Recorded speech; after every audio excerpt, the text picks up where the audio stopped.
جو مسلمان اور ایک مومن کو کرنا چاہیے، اپنے ایمان کو، اللہ پر ایمان، رسولوں پر ایمان، آخرت پر ایمان، کتابوں پر ایمان، تقدیر پر ایمان، ملائکہ پر ایمان، اس کو ٹھیک ٹھیک سمجھے، اور اس ایمانیات کو، جو یہ 6 چیزیں میں نے آپ بتائی ہیں آپ کو، ان پر پکا سچا یقین ہو اس کا، پھر تو وہ مومن ہے، اللہ کے ہاں اس کا ایمان قابل قبول بھی ہے۔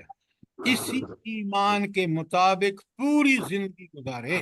یاد رکھیں، آج نہ ہمارا ایمان پکا اور سچا ہے اور نہ ہم اس کے مطابق زندگی گزار رہے ہیں، نتیجہ آپ کے سامنے ہے دنیا میں، اور پتہ نہیں آخرت میں کیا بربادیاں ہوں گی۔ جہاں بات غلط کر رہا ہوں فوراً سوال کریں۔ تو لہذا پہلا کام جو ایک قرآن کے طالب علم کا ہے، وہ اپنے ایمان اللہ پر، رسولوں پر، کتابوں پر، آخرت پر، فرشتوں پر، تقدیر پر، اس کو ٹھیک ٹھیک پکا اور سچا ایمان بنانا۔ ایمان علم کا نام ہے۔ اب اس ایمان کو پکا اور سچا بنانے کا نسخہ کیا ہے بھلا؟ سوچ کے بتائیے، غلط ادھر ادھر کی بات مت کیجیے۔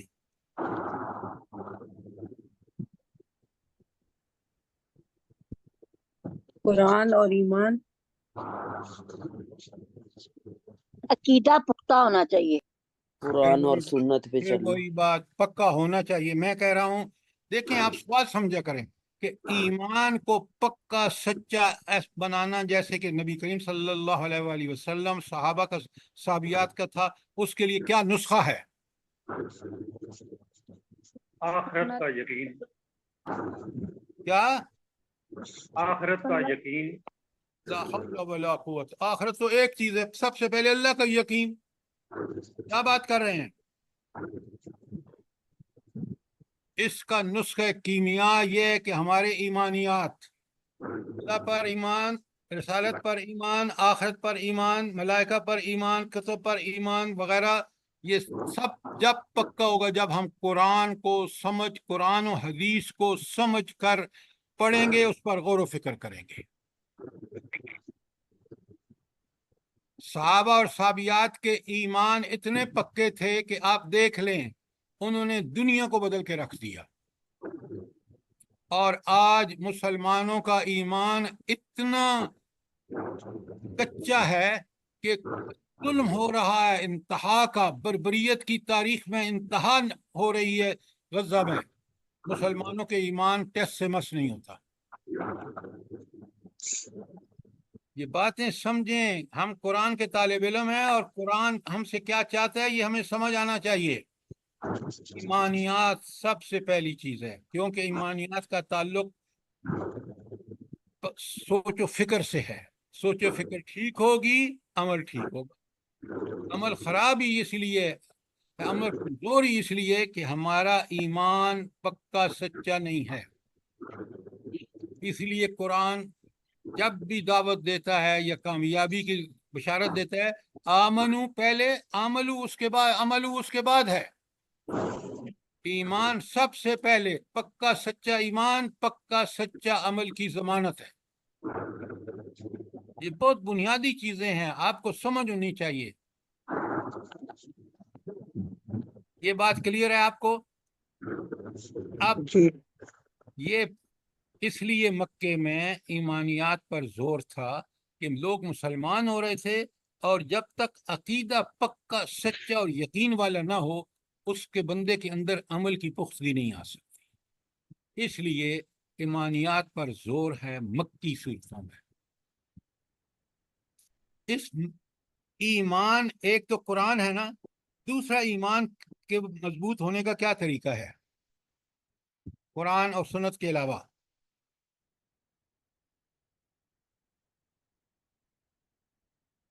بڑے غور سے سنیں، سمجھیں بات کو۔ سابقہ امتوں کے حالات اور واقعات، کیوں؟ اگر آپ دیکھ لیں، انبیاء اور اس پر ایمان لانے والوں کو اللہ نے بچا لیا، اور جنہوں نے انکار کر کے مخالفت کی وہ تباہ و برباد ہو گئے۔ یہ ہے ایمان کا ثمرہ، برکات کے بچتا وہی شخص ہے دنیا اور آخرت میں، اللہ کی رحمتوں کا وہی حقدار ہوتا ہے جو حالات اور واقعات سابقہ گزری امتوں کے سمجھے۔ اس لیے دوسرا بڑا مضمون مکی صورتوں کا سابقہ قوموں کے حالات اور واقعات ہیں۔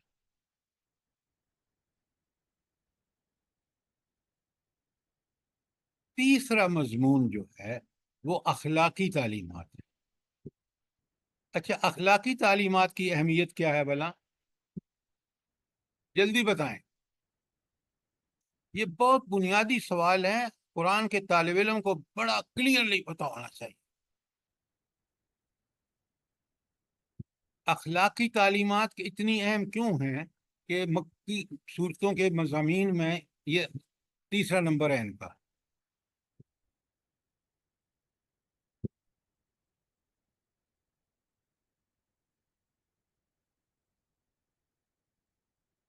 بڑے غور سے سنیے، بات کو سمجھیے۔ اگر انسان کے پاس اخلاق نہیں ہے تو وہ انسان ہی نہیں ہے، بھلے سے وہ جج کیوں نہ ہو، بھلے سے وہ کسی ادارے کا سربراہ کیوں نہ ہو۔ اخلاق ہی انسان کو اچھے اخلاق، اچھے روایات، اچھی چیزوں کو فروغ دیتے ہیں، اور برے اخلاق بالکل وہی کچھ کرتے ہیں جو ہمارے اس وقت ملکوں میں ہو رہا ہے، مسلمان ملکوں کو، برے اخلاق کی وجہ سے ذلت، پستی۔ کسی کے ایمان کا ٹیسٹ ہی اس کے اخلاق ہے۔ نبی کریم صلی اللہ علیہ وآلہ وسلم کی حدیث ہے کہ قیامت کے دن میرے قریب سب سے زیادہ وہ شخص ہوگا جس کے اخلاق اچھے ہوں گے۔ تو اگر کسی کی مومنانہ بصیرت کو دیکھنا ہے تو اس کے اخلاق کو دیکھ لیں۔ اس لیے مکے میں جو سارا قرآن نازل ہوا ہے اس میں ایمانیات ہے، اس میں سابقہ امتوں کے حالات اور واقعات ہیں، اور ان میں تیسری بات جو ہے وہ اخلاقی تعلیمات۔ اخلاقی تعلیمات کے 3 حصے ہیں۔ سوال آپ کرتے نہیں ہیں، اگر سوال کرنا سیکھ لینا تو آپ کو چیزوں کو سمجھ بھی آنے۔ اب اخلاقی تعلیمات ہیں کیا؟ نمبر 1، اخلاقی فضائل، جنہیں مارل ورچیوز کہتے ہیں۔ وہ اخلاقی فضائل کیا ہیں؟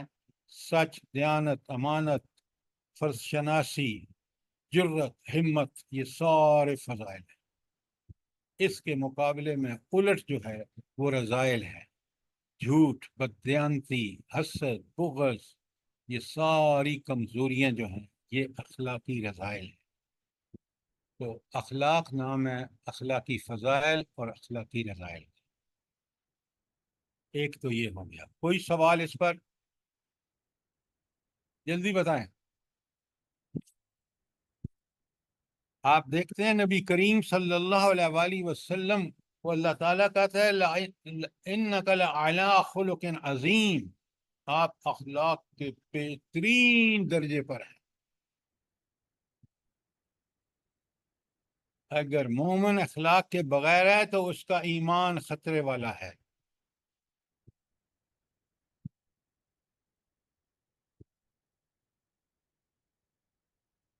اس کے بعد اخلاقی تعلیمات کا حصہ ہے، یاد رکھیں، آداب، کھانے پینے کے آداب، چلنے پھرنے کے آداب، بڑوں کے آداب وغیرہ وغیرہ۔ تیسری چیز جو اخلاقی تعلیمات کا قرآن کے مطابق حصہ ہے وہ ہے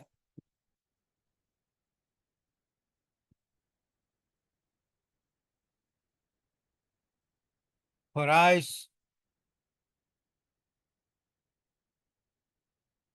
تو جو شخص اب اس کے ذمہ جو فرائض اور حقوق ہیں وہ ادا کرتا ہے تو پھر وہ اخلاق والا ہے۔ اگر اپنے حقوق اور فرائض ادا نہیں کرتا تو اس کے اخلاق برے ہیں۔ تو اخلاقی تعلیمات تین چیزیں ہیں: اخلاقی فضائل و رذائل نمبر 1، نمبر 2 آداب، اور نمبر 3 حقوق اور فرائض۔ کوئی سوال؟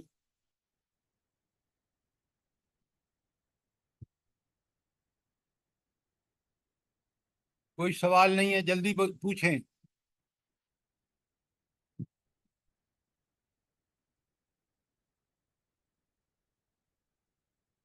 یہ مکے میں جب یہ انسانوں کے عقیدہ ٹھیک ہو گیا، ان کے اخلاق ٹھیک ہو گئے، اور انہوں نے عبرت لے لی سابقہ حالات اور واقعات جو بیان ہوئے مکی صورتوں میں، سورہ آراف کو دیکھ لیں، سورہ ہود کو دیکھ لیں، سورہ شعراء کو دیکھ لیں، سورہ عنکبوت کو دیکھ لیں، سورہ انبیاء کو دیکھ لیں، وہاں کثرت سے سابقہ امتوں کے حالات اور واقعات آئے۔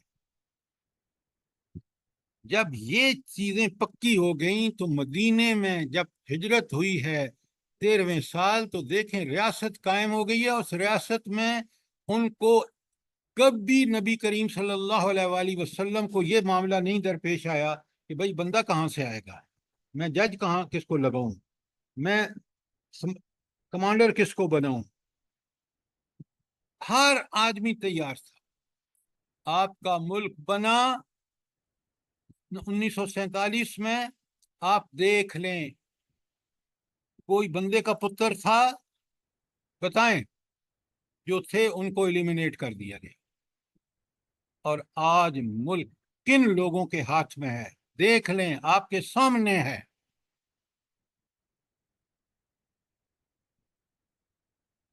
اگر انسان کا سیرت و کردار نہ ہو، کیا مطلب؟ ایمان نہ ہو، نہ اس کو سابقہ امتوں حالات اور واقعات سے عبرت لیتا ہو، اور نہ اس کے اخلاق ہوں، تو وہ درندہ ہوتا ہے۔ آپ دیکھ رہے ہیں، اس میں کسی شک و شبہ کی گنجائش ہی نہیں ہے۔ قرآن اتنا برحق ہے کہ قرآن کے خلاف چلنے والا ذلت اور پستی سے دوچار ہوتا ہے۔ آج جو کچھ مسلمان کر رہے ہیں کبھی کافروں نے بھی نہیں کیا ہوگا۔ بتائیں مجھے، میں غلط تو نہیں کہہ رہا؟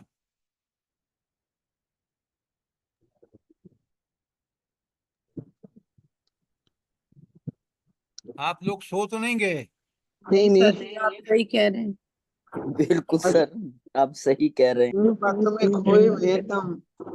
اس قرآن کو پکڑیں۔ یہ قرآن ہی ہم اللہ تعالیٰ نے نبی کریم صلی اللہ علیہ وآلہ وسلم کو قرآن کو صرف اس لیے بھیجا کہ ہم اپنی اصلاح کر لیں، دنیا میں بھی کامیاب ہوں گے اور آخرت میں جنت ہوگی۔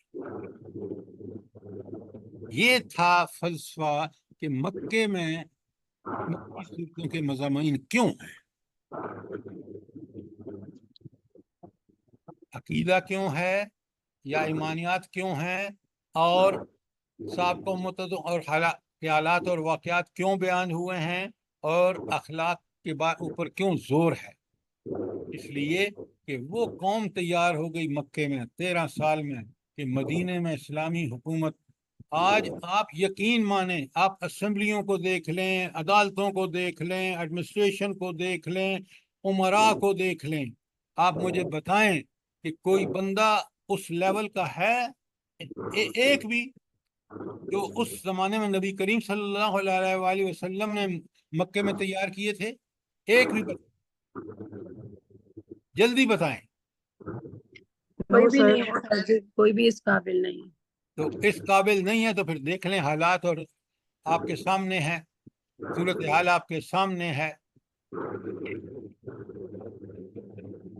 اچھا، قرآن کا کمال دیکھیں، جیسی انسانوں کی ضرورت تھی ویسی صورت اللہ تعالیٰ نے اس کا حل، بیماری بتائی اور اس کا حل بھی بتا دیا، اور جس نے عمل کیا وہ دنیا اور آخرت میں فلاح پا گیا۔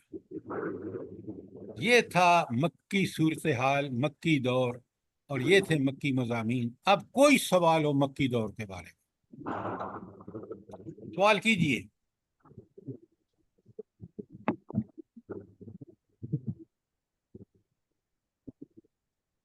اب آ جائیے مدنی دور میں۔ مدنی دور میں صورتحال بالکل مختلف تھی جو مکے میں تھی۔ مکے میں مسلمان مظلوم، مجبور اور مقہور تھے، اور مدینے میں اسلام غالب حیثیت سے سامنے آیا۔ نبی کریم صلی اللہ علیہ وآلہ وسلم کو اس مدینے چھوٹی سی ریاست کا حکمران بنا دیا گیا۔ تو صورتحال یکسر بدل گئی یا نہیں بدل گئی؟ اللہ تعالیٰ جو سارے کاموں کا خود نگران ہے، اسی کے فیصلے سے ہوتے ہیں، اس نے یہ فیصلہ کر لیا تھا کہ اس نبی کو اللہ تعالیٰ حکومت دے کر اور پھر اس کو احکامات دے کر نافذ کر کے پوری دنیا کو بتایا جائے گا کہ یہ ہے اسلام اور یہ ہے اس کے نفاذ کی فیوز و برکات۔ لہذا مدینے میں سب سے پہلی ضرورت تھی اسلامی حکومت کی کہ اس کو اللہ تعالیٰ احکامات، وہ احکامات معاشرت کے بارے میں۔ معاشرت بنتی ہے، سوسائٹی بنتی ہے خاندانوں سے، خاندان بنتا ہے میاں بیوی سے، میاں بیوی کے سارے جو ان کو فرائض ہیں وہ مدنی صورتوں میں بیان ہوا۔ کہاں کہاں ہوا ہے بعد میں بات آئے گی انشاءاللہ جب ہم سورۃ طلاق شروع کریں گے۔ لیکن سر کسی کا مائک کھلا ہوا ہے۔ شاہینہ صاحبہ آپ کا مائک کھلا ہوا ہے، بند کریں۔ شاہینہ آنٹی کا کھلا ہوا ہے میرے خیال میں۔ جی اچھا، بند ہو گیا۔ بڑے غور سے سنیں، سمجھیں، یہ بنیادی چیزیں یہ جب کلیئر ہوں گی تو ہماری زندگی بدل جائے گی۔ اچھا، اب مدینے میں آپ دیکھ لیں احکامات کی بارش ہو رہی ہے۔ پہلی ہجری میں سورہ بقرہ نازل ہوئی ہے، 286 آیات ہیں۔ اس میں کہاں آیات ہیں وہ ساری تفصیلات آپ کے سامنے آئیں گی، ابھی میں سٹیپ بائی سٹیپ چل رہا ہوں۔ تو مدنی صورتوں میں احکامات کی بھرمار ہے۔ کیوں؟ ریاست قائم ہو گئی ہے، نبی کریم صلی اللہ علیہ وآلہ وسلم اس کے سربراہ ہیں، اور اب اس میں وہی قانون نافذ ہوگا جو اللہ تعالیٰ نے نافذ کرنا چاہتے ہیں۔ تو احکام الہی، اللہ تعالیٰ کے احکامات مدنی صورتوں میں آئے۔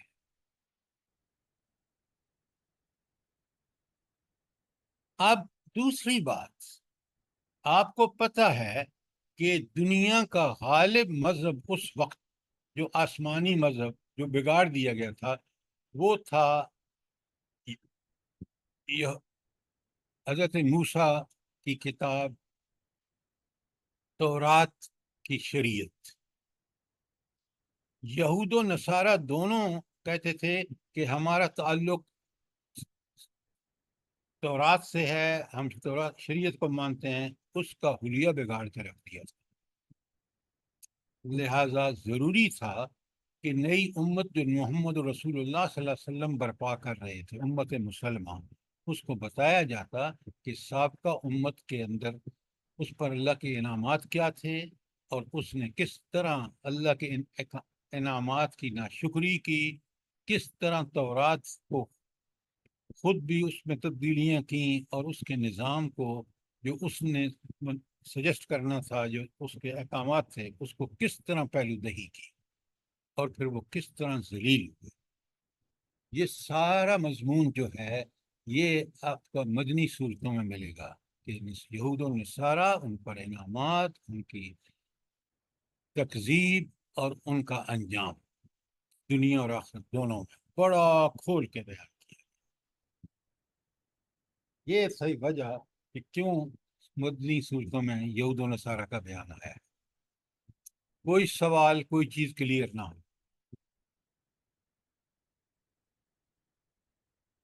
تیسری اہم بات جو کسی دین کے، کسی نظریے کے غلبے کے لیے ضروری ہے، وہ ہے جنگ و جدل۔ اسلام اس کا نام دیتا ہے جہاد و قتال۔ اللہ کے کلمے کو بلند کرنے کے لیے ہر قسم کی جد و جہد، حتیٰ کہ لڑائی اور جھگڑے کرنا اللہ کے دین کے غلبے کے لیے، یہ انتہائی بڑی ضرورت ہے امت مسلمہ کی۔ اگر اس سے فرار حاصل کرے گی تو دنیا میں بھی ذلیل جیسے آج ہے اور آخرت میں اللہ کے ہاں بہت بڑی گرفت ہوگی۔ لہذا قرآن مجید نے کھول کھول کے بیان کیے ہیں احکامات جہاد اور قتال، اور ان جو مشہور جنگیں ہیں ان پر تبصرہ، اس کی تفصیل انشاءاللہ بعد میں آئے گی۔ اب مجھے یہ بتائیں کہ یہ مکی پورے قرآن کا ہم نے اختصار کے ساتھ مضامین کا خلاصہ، کوئی سوال ہو آپ؟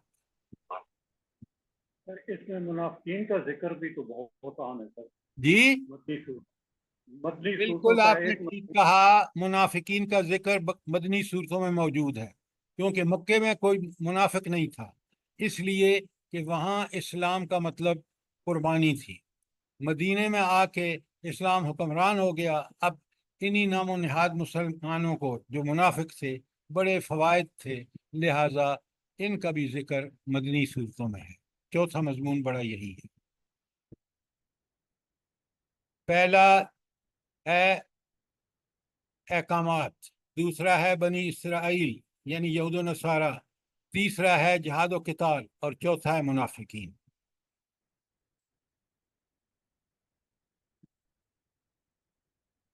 آپ مجھے ایک بات بتائیں اور پوری دیانتداری سے بتائیں کہ یہ چیزیں جو میں آپ کے سامنے پیش کر رہا ہوں ان کو پیش کرنا ضروری تھا یا نہیں؟ جی سر جی بہت سر بہت بہت ضروری۔ ضروری تھا بہت سر۔ ضروری تھا۔ لیکن آپ ان کو چیزوں کو سمجھیں نا، سمجھ کر اس طرح سمجھیں کہ آپ اس کو اپنے لوگوں کے سامنے بیان کر سکیں، ورنہ ہم قرآن کے ساتھ لپ سروس کر کے کہ بس قرآن اللہ کا کلام ہے، قرآن بہت اچھی، بھائی قرآن کیوں اچھا ہے؟ قرآن اتنا اچھا ہے کہ اس پر عمل کرنے والا دنیا اور آخرت دونوں میں سرخرو ہوگا، اور اس سے بغاوت کرنے والا دنیا اور آخرت دونوں میں ذلیل ہوگا۔ تاریخ اس پر گواہ ہے۔ ہم کیوں نہیں سمجھتے؟ ہم اللہ تعالیٰ کے فضل و کرم سے قرآن کے طالب علم ہیں، ہمیں پتہ ہونا چاہیے اس قرآن میں کیا ہے، اس پر عمل کرنے کا کیا مسئلہ ہے، نہ چھوڑنے کا کیا مسئلہ ہے۔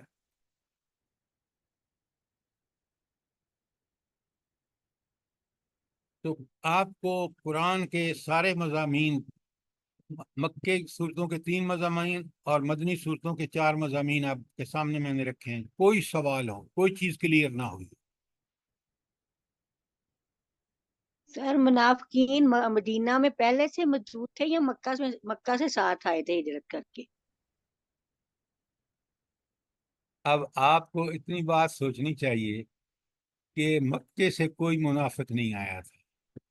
مکے میں دیکھیے منافق وہ ہوتا ہے جو اپنے آپ کو مسلمان کہتا ہے لیکن وہ اسلام اللہ تعالیٰ کے سامنے پوری طرح فرما برداری نہیں کرتا، دھوکہ دیتا ہے اللہ کو بھی اور مسلمانوں کو بھی۔ کیوں؟ یہ منافق اپنے فائدے کا بندہ ہے، کبھی کافروں کے ساتھ ہے، کبھی مسلمانوں کے ساتھ ہے، لیکن اصل میں وہ اپنے مفاد کے ساتھ ہے۔ مکے میں جو اسلام قبول کرتا تھا وہ تخت مشق بن جاتا تھا۔ دیکھ لیں کیا حشر ہوا ہے مسلمانوں کا مکے میں۔ لیکن مدینے میں مسلمان حکمران تھا، اور یہ جو منافق تھے یہ یہودی ان کے استاد تھے جو مدینے میں تھے، اور یہ لوگ جو تھے یہ زبان سے تو مسلمان ہو گئے تھے، اندر سے مسلمانوں کے سخت خلاف تھے۔ بات سمجھ آئیے کہ نہیں آئی؟ جی جی سر، جزاک اللہ سر۔ جی اور کوئی سوال؟ دیکھیں یہ سوال چیزوں کو کلیئر کرتے ہیں، یہ جو آپ سوال نہیں نہ پوچھتے آپ اپنا نقصان کرتے ہیں۔ خالد صاحب کوئی سوال؟ جی سر، میں یہ پوچھنا چاہ رہا ہوں کہ یہ ہجرت کے سفر کے درمیان بھی قرآن کا کچھ حصہ نازل ہوا ہے؟ بات یہ ہے کہ جہاں اللہ تعالیٰ نے اب ضرورت سمجھی کہ نبی کریم صلی اللہ علیہ وآلہ وسلم کی رہنمائی ضروری ہے، وہاں اللہ تعالیٰ نے وہی بذریعہ وحی یا بذریعہ قرآن نازل کر کے یا نبی کریم صلی اللہ علیہ وآلہ وسلم کے دل میں بات ڈال کر یہ چیز جو ہے ان کو رہنمائی فرما دی. لیکن ہمیں ہجرت کے دوران قرآن کے نازل ہونے کی کسی تفسیر میں شہادت نہیں ملتی. بات سمجھ آ گئی؟ جی جزاک اللہ سر، جزاک اللہ. اور کوئی سوال؟ ڈاکٹر سر مقبول جنہوں نے صاحبہ. جی فرمائیں. سر جنہوں نے ہجرت نہیں کی ان کی بہت سخت وعید آئی ہے قرآن میں. تو ہجرت یعنی لازم تھی نا کہ وہ کرنی چاہیے تھی مکہ سے مدینہ میں. کیوں لازم تھی بلا؟ اس لیے کہ اپنا ایمان مضبوط رہے، یعنی ایمان نہ ختم ہو جائے. دیکھیں، خدا کا خوف کریں. وہ عمل جو نبی کریم صلی اللہ علیہ وآلہ وسلم کر رہے تھے سارے مسلمان مردوں اور مومنوں پر فرض تھا. نبی کریم صلی اللہ علیہ وآلہ وسلم نے ہجرت کی مکے سے مدینے، تمام مسلمانوں کو، مردوں عورتوں کو ہجرت کرنی لازم تھی. اس لیے کہ اطیع اللہ و اطیع الرسول جو دین کا اصل پیغام ہے، اطاعت رسول لازم تھی. رسول نے ہجرت کی، سب کو ہجرت کرنی چاہیے تھی. اب بات کلیئر ہے؟ انفال کی 71 72 73 میں بہت سخت وعید آئی ہے جنہوں نے نہیں ہجرت کی. میں آپ کو اصول کی بات کر رہا ہوں، آپ مجھے آیتیں بتا رہے ہیں. ان آیات میں جی یہی تو ہے.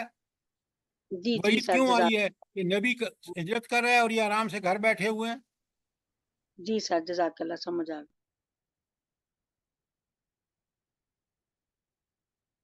اچھا، اب اتنی بات سمجھنے کے بعد اب ہم احکامات پہ چلتے ہیں، کیونکہ ہم نے سورۃ طلاق میں طلاق اور خلا وغیرہ کے احکامات سمجھنے ہیں. تو سب سے پہلے آپ ذرا نکالیں نا، جو آپ کو مل چکی ہے، اپنے واٹس ایپ کھولیں اور سورہ بقرہ کا خلاصہ دیکھیں.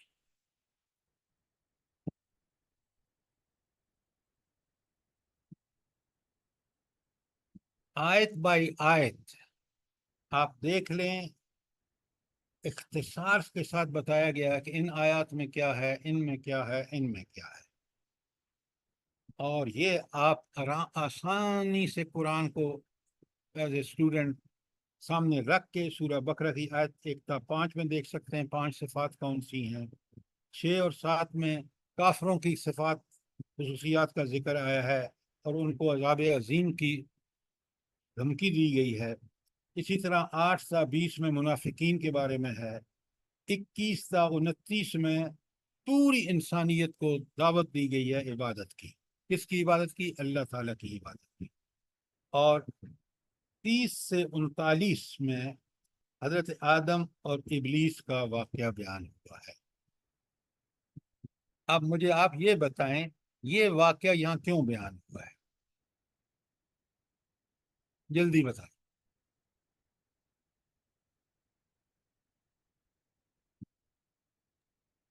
اگر یہ نہیں بتا سکتا کوئی طالب علم قرآن کا تو اس نے قرآن کو سمجھ کے پڑھا ہی نہیں.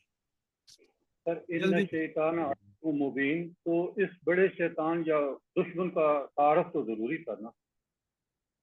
یہ اتنی سی بات نہیں ہے خالد صاحب، بات سر آگے بڑھ کر ہے. سر ان آیات سے پہلے اللہ تعالیٰ نے سب انسانیت کو اللہ تعالیٰ کی عبادت کی دعوت دی ہے. پھر بتایا ہے کہ انسان کا کیا مقام ہے، کیسے انسان کو پیدا کیا گیا، اور اس کو فرشتوں پہ فضیلت دی اللہ تعالیٰ نے. میڈم سر ڈاکٹر صاحبہ یہ بڑے غور، انسان کی پیدائش کے بارے میں آپ شروع سب لوگ بڑے غور سے سنیں، بڑے غور سے سنیں. یہ قرآن میں واقعہ میں آگے چل کے بتاؤں گا آپ کو کہ سورہ بقرہ میں آیا ہے، پھر سورہ آراف میں آیا ہے، پھر سورہ اس میں ابراہیم میں آیا ہے، پھر سورہ حجر میں آیا ہے، سورہ صاد میں آیا ہے، سورہ طہ میں آیا ہے. اتنا اہم واقعہ ہے. یہاں سب سے پہلے قرآن ہدایت ہے انسان کے لیے. قرآن کا مرکزی مضمون موضوع جو ہے ٹاپک وہ انسان ہے. اب یہ انسان اس ابلیس اور حضرت آدم کے واقعے سے پتہ چلتا ہے کہ انسان دنیا میں آیا کیسے، کیوں آیا، اور کامیاب کب ہوگا، ناکام کب ہوگا، اس کو دنیا میں پیدا کرنے کا مقصد کیا تھا۔ یہ بہت بنیادی سوالات ہیں، ان کا جواب اس واقعے سے ملتا ہے۔ اس لیے سارے انسانوں کو دعوت دینے کے بعد آدم اور ابلیس کا قصہ بیان کیا گیا تاکہ انسان کو ساری معلومات مل جائیں کہ انسان کو اللہ تعالیٰ نے بنایا کیسے، وہ دنیا میں آیا کیسے، وہ کیوں آیا، کامیاب کب ہوگا، ناکام کب ہوگا، اللہ تعالیٰ کا منصوبہ کیا تھا۔ یہ ساری چیزیں وہاں بڑی کلیئرلی اس کے جواب ملتے ہیں۔ بات سمجھ آئی کہ نہیں آئی؟ جی سر۔ جلدی کریں، میں ایک اور سوال آپ کو لیے آ رہا ہے۔ سر سمجھ آ گئی ہے۔ اچھا، اگر سمجھ آ رہی ہے تو یہ بتائیں کہ انسان کامیاب کب ہوگا اور ناکام کب ہوگا۔ اس کا کیا نسخہ بتایا ہے اللہ تعالیٰ نے سورہ بقرہ میں، انہی آیات میں؟ سر جب انسان اپنی غلطی مان کے اللہ چھوڑو سے چھوڑو معافی ڈاکٹر صاحب چھوڑیں، یہ آپ بات بالکل خلاف واقعہ کر رہے ہیں۔ سر جو اس کی پیروی کرے گا، جو آیا نا فمان اب یہ آیتیں آپ کو یاد ہونی چاہیے، یہ میری اور آپ کی کامیابی اور ناکامی اللہ تعالیٰ نے اس روز بتا دی ہے، پہلے روز جب شیطان کو اللہ تعالیٰ نے انسان کو پیدا کیا۔ فَإِمَّا يَأْتِيَنَّكُم مِّنِّي هُدًى فَمَن تَبِعَ هُدَايَ فَلَا خَوْفٌ عَلَيْهِمْ وَلَا هُمْ يَحْزَنُونَ۔ قرآن کے طالب علم اگر یہ نہیں پتا تو اس کو قرآن کا سمجھ کیسے آ گئی ہے؟ اللہ تعالیٰ فرماتے ہیں فَإِمَّا يَأْتِيَنَّكُم مِّنِّي هُدًى، اگر جب بھی تمہارے پاس میری طرف سے ہدایت آئے، فَمَن تَبِعَ هُدَايَ، جس نے میری اس ہدایت کی اتباع کیا، فَلَا خَوْفٌ عَلَيْهِمْ وَلَا هُمْ يَحْزَنُونَ، اس کو نہ کوئی آنے والے حالات سے خوف ہوگا، نہ گزرے ہوئے حال پر کوئی غم ہوگا۔ تو کامیابی ہے اتباع ہدایت میں۔ اب بتائیں مجھے، ہدایت آج ہمارے پاس کیا ہے؟ قرآن و سنت۔ قرآن و سنت۔ اب یہ مجھے نہیں پتا تو پھر میں کامیاب کیسے ہوں گا؟ مجھے بتائیں نا۔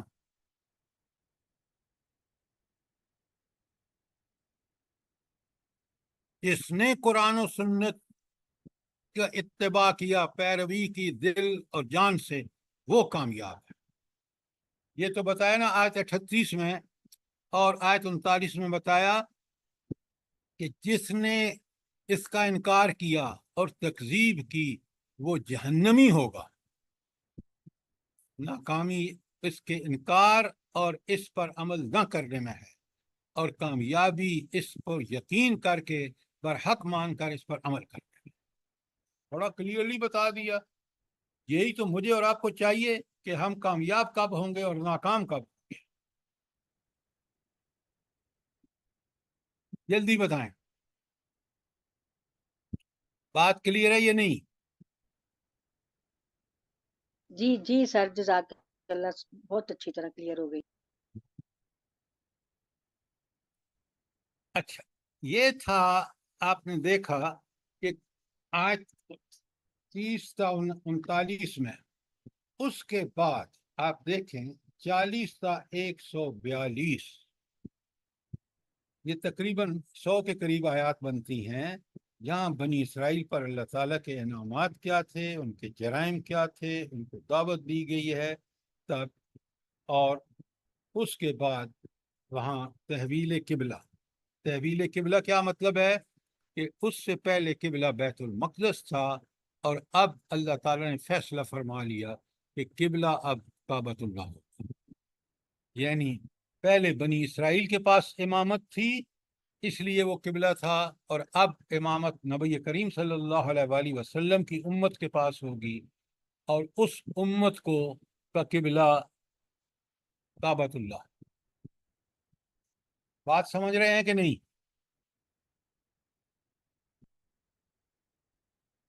اور آیت 143 میں بہت کلیئرلی بتا دیا. میں آیت آپ کے سامنے پڑھ رہا ہوں تاکہ تبدیلی امامت کیا ہے. وَكَذَلِكَ جَعَلْنَاكُمْ أُمَّةً وَسَطًا. اب اے نبی کریم صلی اللہ علیہ وسلم آپ کی امت کو ہم نے امت وسط بنا دیا, بہترین امت. اس لیے یہ کب تک بہترین امت رہے گی؟ لِتَكُونُوا شُهَدَاءَ عَلَى النَّاسِ, تاکہ تم لوگوں پر گواہی دو. وَيَكُونَ الرَّسُولُ عَلَيْكُمْ شَهِيدًا, اور رسول صلی اللہ علیہ وسلم تم پر گواہی دیں گے. اب نبی کریم صلی اللہ علیہ وسلم نے دو گواہیاں دی ہیں ہمارے سامنے, بڑی کمال کی, ایک قولی اور ایک عملی. قولی وہ وہی ٹھیک ٹھیک ہمیں پہنچا دی, اور عملی اس پر عمل کا حق ادا کر دی. یہ ہے شہادت, فریضہ شہادت علی الناس, کہ زبان سے اس دین کو ٹھیک ٹھیک بیان کرنا اور عملاً اس کا نمونہ بن کے دکھانا. اس کو کہتے ہیں فریضہ شہادت علی الناس. اگر یہ میری آپ کی زندگی میں نہیں ہے تو سوچیں کہ ہم کیسے مسلمان ہیں. کیونکہ قرآن نے بتا دیا, آیت 143 میں نے آپ کے سامنے پڑھی ہے, کہ اب تم نے اسی طرح فریضہ شہادت علی الناس ادا کرنا ہے جس طرح خود نبی کریم صلی اللہ علیہ وآلہ وسلم نے کر کے دکھایا. حجت الوداع کے موقع پر حضور نبی کریم صلی اللہ علیہ وآلہ وسلم نے 1,24,000 صحابہ اور صحابیات تھے, اور وہاں یہ شہادت آپ نے ان سے گواہی لی, هل بلغت, کیا میں نے یہ پیغام تمہیں پہنچا دیا اور کر کے دکھا دیا؟ ان سب نے یہ بیک زبان کہا ہاں. آج میری اور آپ کی یہ ذمہ داری ہے. ہم تو نماز بھی بڑی مشکل سے پڑھتے ہیں, فرض کو بھی مشکل سے ادا کرتے ہیں. ہمیں تو یہ فریضہ ادا کرنے کے لیے سر دھڑ کی بازی لگانی تھی. بات سمجھ آئی ہے کہ نہیں آئی؟ خالد صاحب بات کلیئر سمجھ آ رہی ہے؟ اچھے طریقے سے, بہت اچھے طریقے سے. جی الحمدللہ, الحمدللہ, بہت اچھے طریقے سے. تو ہم تو کہتے ہیں بس ہم نے ایک درس دے دیا اور بس ہم نے تو حق ادا کر دیا. یہ حق ادا اس وقت ہوگا جب آپ فریضہ شہادت علی الناس کا حق ادا کریں گے. کوئی سوال آیت 143 تک؟ اچھا, اس کے بعد جب آپ بڑے غور سے دیکھیں, قرآن کا نظم دیکھیں, کہ اللہ تعالیٰ نے 143 میں جب یہ فیصلہ فرما دیا, اعلان کر دیا کہ اب امامت دنیا کی نبی کریم صلی اللہ علیہ وآلہ وسلم کی امت کے پاس ہے, اور پہلے اس مقام پر فائز تھی بنی اسرائیل, کیونکہ موسیٰ علیہ السلام کی شریعت ان کے پاس تھی. ان کو یہ کام انہوں نے نہیں کیا, اللہ نے ان کو معزول کر دیا اور امت مسلمہ کو یہ عطا کر دی فضیلت. اب اگر امت مسلمہ یہ فریضہ شہادت علی الناس ادا نہیں کرے گی تو ذلیل و رسوا ہوگی, جیسے آج ہو رہی ہے. یہ ہے ذلت اور پستی کی وجہ.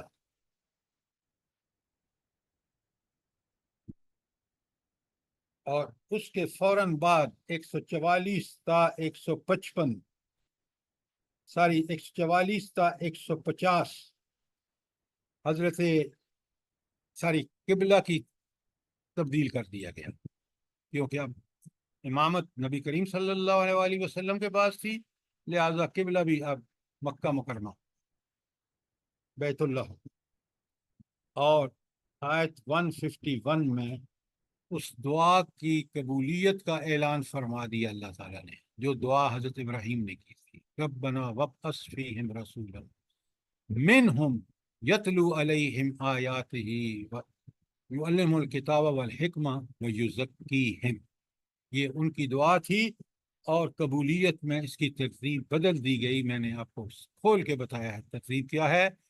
یتلو علیہم آیاتہ ویزکیہم ویعلمہم الکتاب والحکمہ. یزکی کو وہاں دعا میں آخری تھا, یہاں دوسرا, پہلا وہی رہا یتلو علیہم آیات. اس کی تفصیل میں نے آپ کے سامنے بیان کی ہے. اگر کوئی سوال ہے تو دوبارہ کر سکتے ہیں. سر جی یہ سوال یہ تھا کہ حضرت ابراہیم علیہ السلام کے زمانے سے تو یہی آواز نہیں قبلہ آ رہی آپ کی. سدرا صاحبہ جی ذرا السلام بات علیکم دوبارہ کریں. جی السلام علیکم ورحمۃ اللہ. جی یہ میں پوچھ رہی تھی کہ جیسے حضرت ابراہیم اور نوح علیہ السلام کے زمانے تک تو یہ قبلہ خانہ کعبہ ہی تھا، تو پھر یہ جو تبدیلی درمیان میں آئی حضرت سلیمان علیہ السلام نے بنایا، تو یہ کیوں انہوں نے پھر اس وقت یہ بنایا تھا؟ جزاک اللہ جزاک اللہ.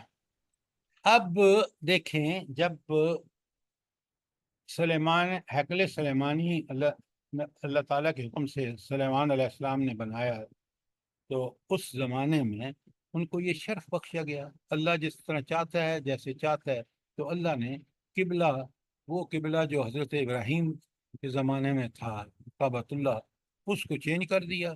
کیوں؟ اب دینی امامت انہوں نے کرنی تھی، انہی کے پاس شریعت تھی موسوی، لہذا اس لیے اس قبلہ جو ہے وہ تبدیل کر دیا گیا. بات سمجھ آ گئی؟ جی اب جزاک جب اللہ خیر انہوں نے اس کا کثیرا. حق ادا نہیں کیا تو پھر قبلہ واپس اور امت مسلمہ کو دے دی گئی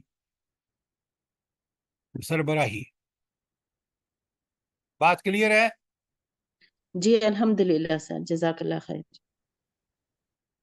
اچھا، اب آپ دیکھیں کہ آگے جو آیات میں آپ کے پاس ہینڈ آؤٹ موجود ہے، امت مسلمہ اور اللہ تعالیٰ کے درمیان معاہدہ ہو گیا اور راہ حق کی مشکلات اور ان کا علاج بتا دیا گیا 153 اور 157 میں. بولے وہ علاج کیا ہے؟ وَلَنَبْلُوَنَّكُمْ بِشَيْءٍ مِّنَ الْخَوْفِ وَالْجُوعِ وَنَقْصٍ مِّنَ الْأَمْوَالِ وَالْأَنفُسِ وَالثَّمَرَاتِ. یہ ہے راہ حق کی مشکلات. اللہ تعالیٰ فرماتے ہیں وَبَشِّرِ الَّذِينَ آمَنُوا، اور ان کے لیے بشارت ہے جو اس کو پورا کریں اور اس کے لیے قربانیاں دیں. سر جی وبشر الصابرین ہے. وبشر الصابرین، جو صبر کر کے اس راستے کا انتخاب کر لیں ان کے لیے بشارت ہے. ہر آیت میں کیا ہے آپ کے ہینڈ آؤٹ میں لکھا ہوا ہے. یہ خلاصہ آپ کو کہیں نہیں ملے گا، اتنا شارٹ اور اتنا آیت بائی آیت.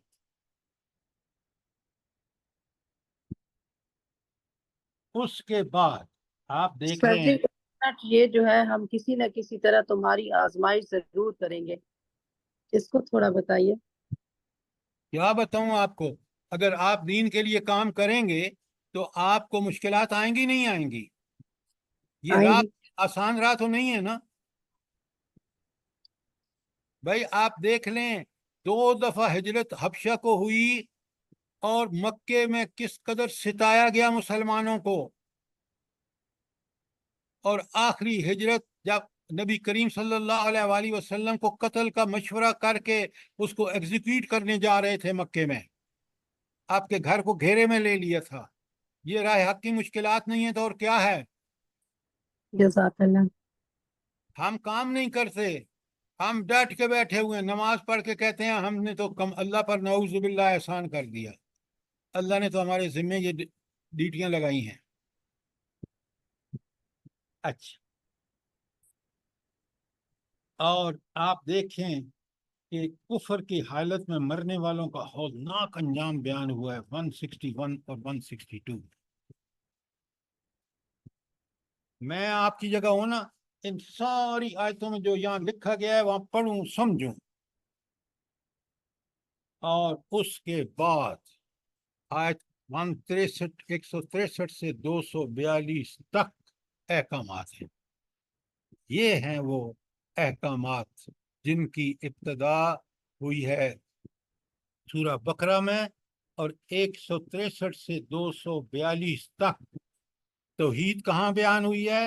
163 تا 174. نماز و روزہ، زکوٰۃ وغیرہ 177. آیت البر اور قصاص اور دیت 178 تا 181.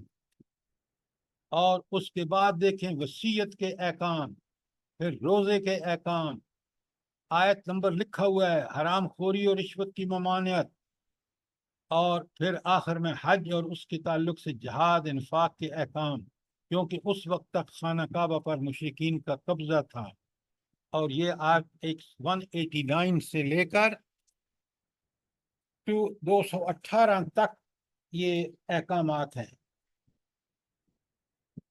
اور اس کے بعد آپ دیکھیں کہ شراب اور جوئے کی ممانعت، وہ جو ایسے چیزیں جو مسلم معاشرے کو فساد زدہ کر دیتی ہیں، ان کی ممانعت سب کی، یہ 219 کا 221 میں۔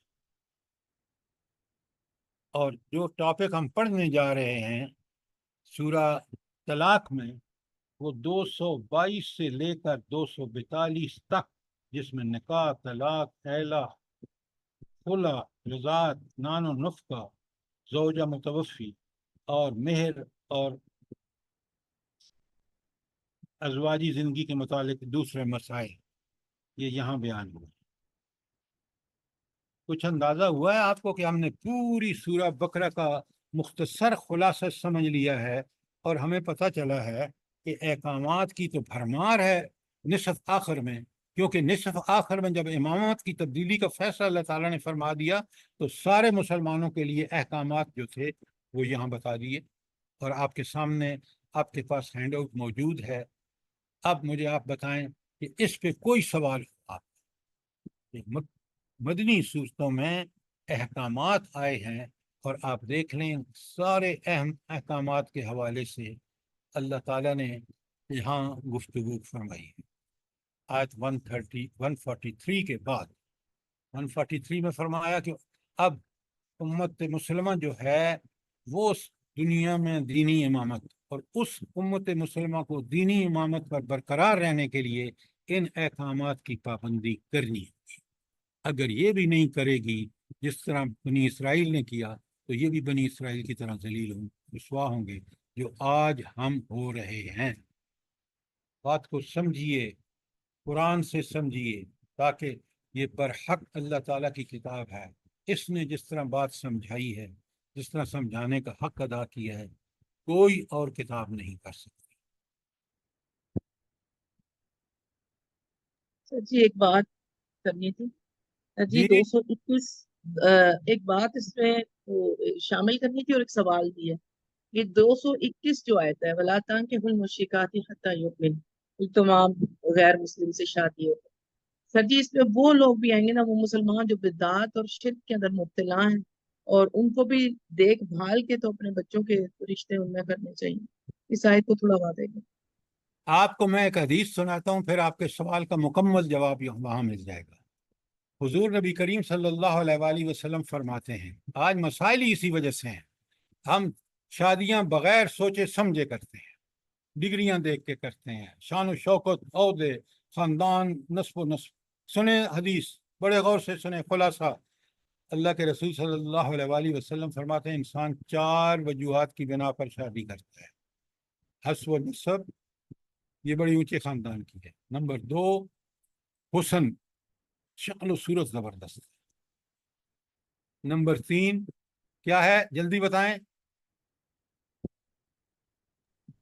سر جی اس کا مال مال، ہاں مال، اور چوتھی سر جی دین۔ دین۔ دین، اللہ کے رسول صلی اللہ علیہ وآلہ وسلم نبی برحق نے کیا فرمایا، تم کس کو ترجیح دینا؟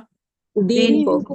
دین پہ چلنے اب والی آپ اس پہ عمل نہ کریں، اور یہ تو تماشا لگا ہوا ہے امت مسلمہ میں کہ شادیاں، یہ بچی کہاں سے ڈگری لی ہے اس نے؟ میں نے آپ کو بتایا کہ میں ایک عورت کو بہت دیندار سمجھتا تھا، وہ جب اپنی بیٹی کے رشتے کے لیے گئی تو وہ لوگوں کو چیک کرتی تھی کہ ڈگری کون سی یونیورسٹی کی ہے، کس بینک میں اکاؤنٹ ہے۔ دین کہیں دور دور بھی نہیں تھا۔ لہذا اب پورے ادخلوا فی السلم کافہ، دین میں پورے کے پورے داخل ہو۔ شادی، بیاہ، طلاق، جینا مرنا، خوشیاں غمیاں، ہر معاملے میں، کمانا کھانا خرچ کرنا، ہر معاملے میں اللہ کا حکم مانو،